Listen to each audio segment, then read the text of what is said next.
ಎಲ್ಲರಿಗೂ ನಮಸ್ಕಾರ. Welcome back Deepu G Gowda YouTube channel. ಎಲ್ಲರಿಗೂ ನಮಸ್ಕಾರ. ನಾನು ದೀಪಶ್ರೀ. ಎಲ್ಲರೂ ಹೇಗಿದ್ದೀರಾ? ಚೆನ್ನಾಗಿದ್ದೀರಾ ಅಂತ ಅಂದ್ಕೊಂಡಿದ್ದೀನಿ. ಈ ವಿಡಿಯೋ ಏನಪ್ಪ ಅಂದರೆ, ಡಿಸೆಂಬರ್ 20ನೇ ತಾರೀಕು ನನ್ನ ಮಗ ಗುಡ್ಮಿದು ಬರ್ತ್ಡೇ ಇತ್ತು. ಅದನ್ನು ಪುಟ್ಟದಾಗಿ ಸೆಲೆಬ್ರೇಷನ್ ಮಾಡಿದ್ದು ಹೇಗೆ ಅಂತ ನಾನು ಒಂದು ವ್ಲಾಗ್ ಮಾಡೋಣ ಅಂತ ಅಂದ್ಬಿಟ್ಟು ಟ್ರೈ ಮಾಡಿದ್ದೀನಿ. ಬರ್ತಡೇನ ತುಂಬ ಗ್ರ್ಯಾಂಡಾಗೇ ಮಾಡಬೇಕು ಅಂತ ಅಂದ್ಕೊಂಡಿದ್ದು, ಆದರೆ ಬೇರೆ ಬೇರೆ ಕಾರಣಗಳಿಂದ ಮಾಡೋಕ್ಕಾಗಲಿಲ್ಲ. 5 ತಿಂಗಳಿಗೆ ನಾಮಕರಣ ಜೋರಾಗಿ ಮಾಡಿದ್ರಿಂದ ಬರ್ತಡೇನ ಸಿಂಪಲ್ಲಾಗೇ ಮಾಡ್ದು. ಅದನ್ನು ಆದಷ್ಟು ವಿಡಿಯೋ ಮಾಡಿಕೊಂಡು ಒಂದು ವ್ಲಾಗ್ ಮಾಡಿದ್ದೀನಿ. ನೋಡಿ, ಇಷ್ಟ ಆದರೆ ಲೈಕ್ ಮಾಡಿ, ಸಪೋರ್ಟ್ ಮಾಡಿ. ಇದು ಬಂದು ಬರ್ತಡೇ ಹಿಂದಿನ ದಿನ. ಡೆಕೋರೇಷನ್ ಮಾಡೋಕ್ಕೆ ನಾನೇ ಚಿಕ್ಕದಾಗಿ ಏನಾದರೂ ಮಾಡಬೇಕಂತ ಪ್ಲ್ಯಾನ್ ಮಾಡಿಕೊಂಡು ಹೋಗಿ ಡ್ರಾಯಿಂಗ್ ಶೀಟು, ಮಿಂಚು, ಡಬಲ್ ಟೇಪು, ಬಲೂನು ಮತ್ತು ಪಂಪು ಎಲ್ಲ ತಗೊಂಡು ಅವರಿಬ್ರಿಗೂ ಬಟ್ಟೆ ತರಬೇಕಾಯಿತು. ಸೇಮ್ ಪ್ಯಾಟ್ರನ್ನಲ್ಲೇ ಹುಡುಕ್ತೆ. ಸೇಮ್ ಪ್ಯಾಟ್ರನಲ್ಲಿ ಇಬ್ರಿಗೂ ಸಿಗಲಿಲ್ಲ. ಯಾಕಂದರೆ ಅವ್ನಿಗೆ ಅಲ್ಲೇ 5 ವರ್ಷ, ಅವನು ಇವಾಗ 1 ವರ್ಷ, ಅದು ಇಲ್ಲಿ ಸಿಗಲ್ಲ ಅಂದರು. ಆಮೇಲೆ ಇಬ್ರಿಗೂ ಸೇಮ್ ಕಲರ್ ಸಿಕ್ತು, ತಗೊಂಡು ಬಂದೆ. ಇದು ಬಂದು ಬರ್ತಡೇ ದಿನ ಶುಕ್ರವಾರ ಬೆಳಗ್ಗೆ ಬೇಗ ಎದ್ದು ಎಲ್ಲ ಮಾಡ್ಕೋಬೇಕು ಅಂತ ಮಲ್ಕೊಂಡೆ. ನಾನು ಎದ್ದೇಳೋಷ್ಟರಲ್ಲಿ ಲೇಟಾಗ್ಬಿಡ್ತು. ನಮ್ಮಮ್ಮ ಎದ್ದಷ್ಟರಲ್ಲೆಲ್ಲ ಮಾಡಿದ್ರು. ಬಾಗಿಲೆಲ್ಲ ತೊಳೆದು ರಂಗೋಲಿ ಎಲ್ಲ ಹಾಕಿ. ಇದು ನಮ್ಮ ಮನೆ ಬಾಗಿಲು. ಎಷ್ಟು ಚೆನ್ನಾಗಿ ಕಾಣಿಸುತ್ತೆ ನೋಡಿ. ಕ್ಯಾಮ್ರಾದಲ್ಲಂತೂ ಸೂಪರಾಗಿ ಕಾಣ್ತದೆ. ಒಂದು ಚಿಕ್ಕ ವೀಡಿಯೋ ಮಾಡ್ಕೊಂಡು ಬಂದೆ. ಬೆಳಗ್ಗೆನೇ ತುಂಬ ಚಳಿ ಇತ್ತು. ಕಾಫಿ ಮಾಡೋಣ ಅಂದ್ಬಿಟ್ಟು ಕಾಫಿ ಮಾಡಿಕೊಂಡು ಕುಡಿಯೋ ಅಷ್ಟರಲ್ಲಿ ಆಲೇ ನಮ್ಮ ಬರ್ಡೇ ಬಾಯ್ ಎದ್ದು ಆಲೇ ಬಂದಿದ್ದ. ಕಾಫಿ ಕುಡಿದು ನಮ್ಮ ಗುಡ್ಮಿನವ್ರ ಅಜ್ಜಿ ಕೈಲಿ ಕೊಟ್ಟು ಬೇಸ್ಮೆಂಟಕ್ಕೆ ನೀರು ಹಾಕೋಕ್ಕೆ ಅಂದ್ಬಿಟ್ಟು ಬಂದೆ. ಅಲ್ಲಂತೂ ವಾತಾವರಣ ತುಂಬ ಚೆನ್ನಾಗಿತ್ತು.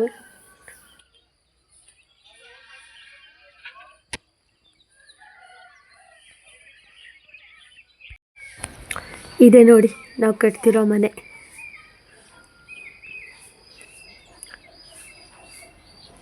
ಬೇಸ್ಮೆಂಟಿಗೆಲ್ಲ ನೀರು ಹಾಕಿ, ಮೋಟ್ರ್ ಕನೆಕ್ಷನ್ ಬೇರೆ ಕೊಟ್ಟಿರಲಿಲ್ಲ. ಬಕೆಟಲ್ಲೆಲ್ಲ ಮಗ್ದು ನೀರು ಹಾಕೋ ಅಷ್ಟರಲ್ಲಿ ಆಲೇ 8:30 ಆಗೋಗಿತ್ತು.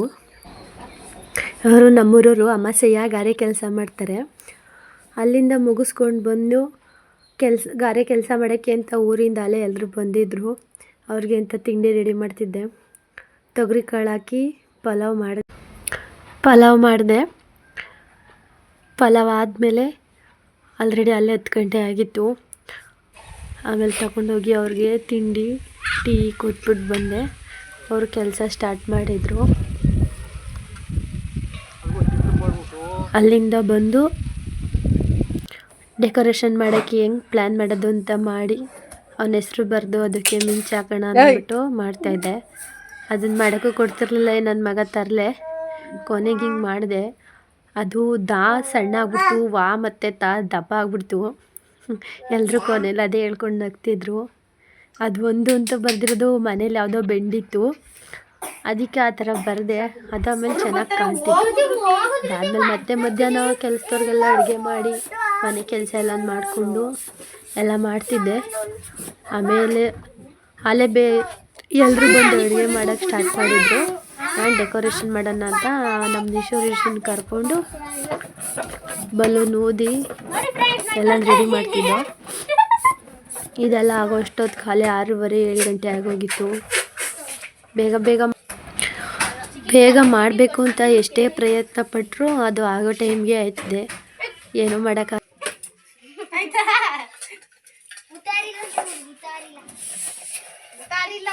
ಅನ್ಕೊಂಡು ಮಾಡೋ ಕೆಲಸ ಮಾಡ್ತಾನೇ ಇರಿ. ಎಲ್ಲ ಕಡೆ ದಿಶು ವಿಡಿಯೋ ಮಾಡ್ತಿದ್ದೀನಿ, ನೀ ತಗೊಡಿ.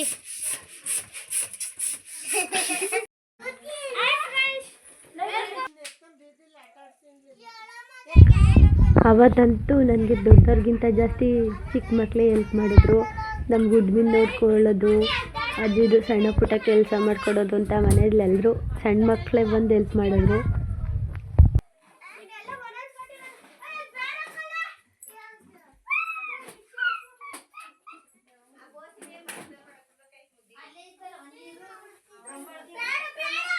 ನನಗೇನೋ ಗೊತ್ತಿಲ್ಲ, ಈ ಥರ ಡೆಕೋರೇಷನ್ ಮಾಡೋದು ಇದೆಲ್ಲ ತುಂಬ ಇಷ್ಟ. ಅದಕ್ಕೆ ಹೇಗೇಗೋ ಮಾಡಬೇಕು ಅಂತ ಅಂದ್ಕೊಂಡಿದ್ದೆ, ಆದರೆ ಅಂದ್ಕೊಂಡಂಗೆ ಮಾಡೋಕ್ಕಾಗಲಿಲ್ಲ. ಆದರೂ ಪರವಾಗಿಲ್ಲ, ಸುಮಾರಾಗಿ ಬಂತು, ಖುಷಿ ಆಯಿತು. ಇಷ್ಟಾದರೂ ಮಾಡಿದ್ವಲ್ಲ ಅಂತ.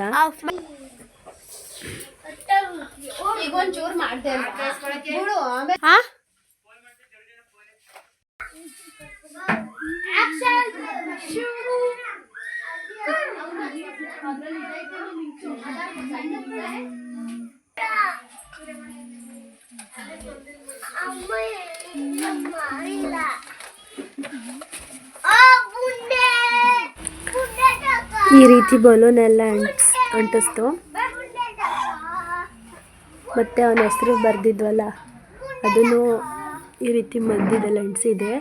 ಮತ್ತು ಅದು ಫಸ್ಟ್ನೇ ವರ್ಷದ ಬರ್ತಡೇ ಅಂದ್ಬಿಟ್ಟು ಅದು 1 ಅಂತ ಬರೆದಿದೆ, ಅದನ್ನು ಅಲ್ಲೇ ಹಾಕಿದೆ. ಫೋಟೋ ತೊಳೆಯೋಕೆ ಕೊಟ್ಟಿದ್ದೆ, ಅದನ್ನೆಲ್ಲ ಸುತ್ತ ಹಾಕಬೇಕು ಅಂತ. ಅವರು 2 ಗಂಟೆಗೆ ಕೊಡ್ತೀವಿ ಅಂದರು, 5 ಗಂಟೆ ಅಂದರು, ಆಮೇಲೆ 7 ಗಂಟೆ ಅಂದರು. ನನ್ನ ತಮ್ಮ ಬಂದಿದ್ದ, ಹೆಂಗೋ ಅವನಿಗೆ ಕಳಿಸಿದ್ದೆ ಇಸ್ಕೊಬರೋಗು ಅಂತ. ಅವ್ರೋಗಿ ಫೋಟೋ ಇಸ್ಕೊಬಂದರು. ಮತ್ತು ಇನ್ನಿಬ್ಬರು ತಮ್ಮದಿರೋಗಿ ಕೇಕ್ ತಗೊಬಂದರು. ಫ್ರೇಮ್ ಮಾಡೋಕ್ಕೆ ಕೊಟ್ಟಿದ್ದೆ. ಇನ್ನೊಬ್ಬ ನನ್ನ ತಮ್ಮ ಅಮೌಂಟ್ ಹಾಕಿದ್ದ ಮಾಡ್ಸೋಕೆ ಅಂದ್ಬಿಟ್ಟು ಅದಕ್ಕೆ ಫ್ರೇಮ್ ಮಾಡಿಸಿದ್ದೆ. ಮತ್ತು ಫೋಟೋ ಈ ರೀತಿ ಎಲ್ಲ ಮಾಡಬೇಕಂತಲೇ ಫೋಟೋ ತೊಳೆಯೋಕೆ ಕೊಟ್ಟಿದ್ದೆ. ಕೊನೆಗೂ ಅದೇ ಥರ ಆಯಿತು. ಹ್ಯಾಪಿ ಬರ್ತ್ಡೇ ಅಂತ ಒಂದು ಇದು ಲೆಟರ್ಸು ಊರಲ್ಲಿ ಸೇರ್ಕೊಂಡ್ಬಿಟ್ಟಿತ್ತು. ನಮ್ಮ ಅಕ್ಕ ತಗೊಬರ್ತೀನಿ ಅಂತ ಅಂದ್ಲು. ಅವಳು ಬರೋಷ್ಟರಲ್ಲಿ ಅಲ್ಲೇ ರಾತ್ರಿ 9 ಗಂಟೆ ಆಗೋಯ್ತು. ಅವ್ರು ಬರೋ ತನಕ ಕಾಯ್ತಾಯಿದ್ದೋ, ಬಂದುಬಿಡ್ಲಿ ಮಕ್ಕಳು ಬರ್ತಾವ್ರೆ ಜೊತೇಲಿ, ಬರಲಿ ನಮ್ಮ ಮೌಲ್ಯ ಗುಂಡ ಅಲ್ಲೇ ಉಳ್ಕೊಂಬಿಟ್ಟಿದ್ರು, ಅವ್ರು ಬರಲಿ ಅಂತ. ಆ ಗ್ಯಾಪಲ್ಲಿ ಒಂದು ವೀಡಿಯೋ 1-2 ಫೋಟೋ ತೆಗೆಸ್ಕೊಂಡೆ. ಅದೇ ಇದು ಇಬ್ಬರು ಹೆಂಗೆ ಕಾಣ್ತಾರೆ.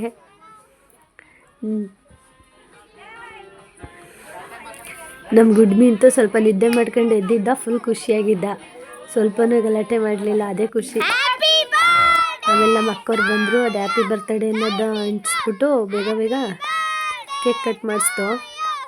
ಅಲ್ಲೇ ರಾತ್ರಿ 9 ಗಂಟೆ ಆಗೋಗಿತ್ತು. ಕೇಕ್ ಕಟ್ ಮಾಡೋಷ್ಟರಲ್ಲಿ ಬೇಗ ಮಾಡಬೇಕು ಅಂತ ನಾವು ಎಷ್ಟೇ ಟ್ರೈ ಮಾಡಿದ್ರು ಅದು ಆಗೋ ಟೈಮ್ಗೆ ಆಗಿದೆ. ಅಂದರೆ ಅವರೆಲ್ಲ ಊರಿಂದ ಬರಬೇಕಲ್ವ, ಅವ್ರ ಕೆಲಸ ಎಲ್ಲ ಮುಗಿಸ್ಕೊಂಡು ಅವ್ರು ಬರೋ ಅಷ್ಟರಲ್ಲಿ ಅಷ್ಟೊತ್ತಾಯಿತು. ಬಂದಮೇಲೆ ಕೇಕ್ ಎಲ್ಲ ಕಟ್ ಮಾಡಿ ಸೆಲೆಬ್ರೇಷನ್ ಮಾಡಿದೆ, ಚೆನ್ನಾಗಿತ್ತು. ಅವನಿಗೆ ನಮ್ಮ ಗುಡುಮಿಗೆ ಕೇಕ್ ಅಂದರೆ ತುಂಬ ಇಷ್ಟ, ತಿಂತಾನೆ ಚೆನ್ನಾಗಿ. ಎಷ್ಟು ಚೆನ್ನಾಗಿ ತಿಂತಾನೆ ಕೇಕ.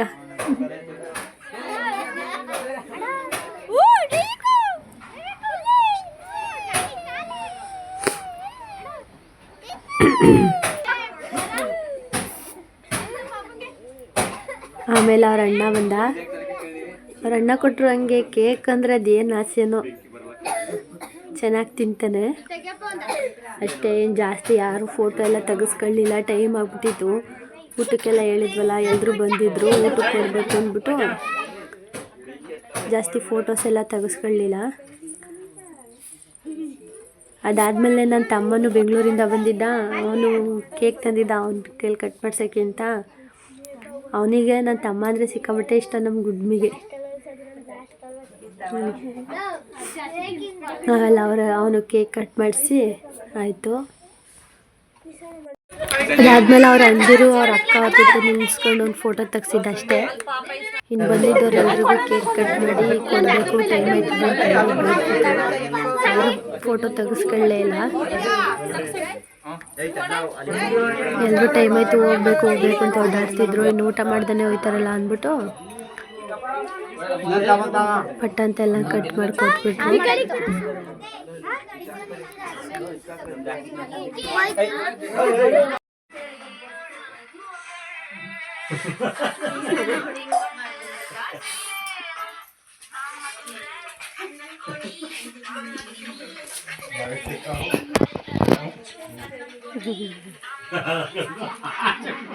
ಇಷ್ಟೇ ನನ್ನ ಮಗನ ಬರ್ತ್ಡೇಯ ಸೆಲೆಬ್ರೇಷನ್ದು ಪುಟ್ಟ ವಿಡಿಯೋ. ಎಲ್ರಿಗೂ ಇಷ್ಟ ಆಗಿದ್ದರೆ ಲೈಕ್ ಮಾಡಿ, ಸಬ್ಸ್ಕ್ರೈಬ್ ಮಾಡಿ, ಸಪೋರ್ಟ್ ಮಾಡಿ. ನನಗೆ ಬರೋಂಗೆ ಮಾಡಿದ್ದೀನಿ. ತುಂಬ ಚೆನ್ನಾಗೆಲ್ಲ ವಿಡಿಯೋ ಮಾಡೋಕ್ಕೆ ಬರೋದಿಲ್ಲ, ಏನೋ ಮಾಡಬೇಕು ಅಂತ ಆಸೆ, ಅದಕ್ಕೆ ಮಾಡ್ತಿದ್ದೀನಿ. ಇಷ್ಟ ಆದರೆ ಸಪೋರ್ಟ್ ಮಾಡಿ.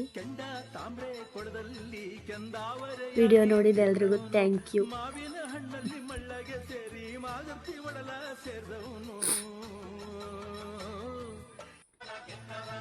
ಸೊಕ್ಕಿದ ಬೇವಿನ ಕಾಳಿಯ ಮುಕ್ಕಿದ ಮುಕ್ಕಣ್ಣ ದೇವ ಮಾದಪ್ಪನು.